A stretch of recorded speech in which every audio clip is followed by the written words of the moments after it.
Often people ask me, is there an alternative to the usual RSP investments? Is there something different that I don't know about? Well, this is a strategy that really is different.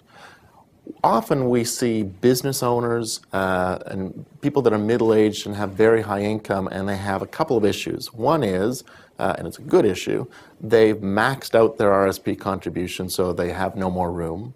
Or if they're a business owner, often they get paid in dividends and it doesn't really create much RSP room. So it's very easy to max out RSP contribution room.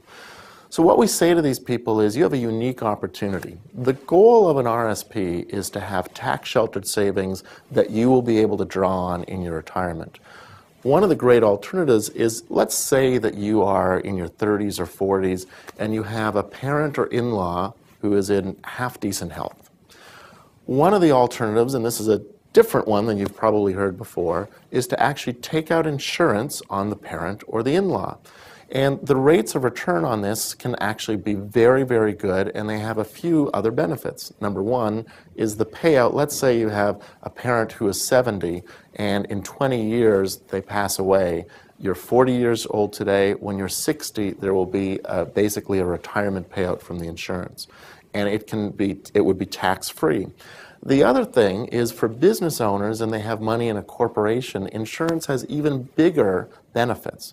So what I would say is, in many cases, using insurance in this way versus maybe getting 5% on an RSP outside of a corporation will give you a benefit of somewhere between 30 and 70% versus not using insurance.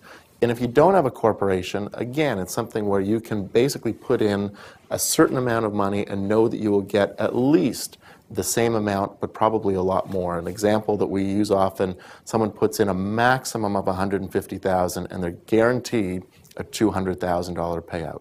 Just one other alternative to the regular RSP investments.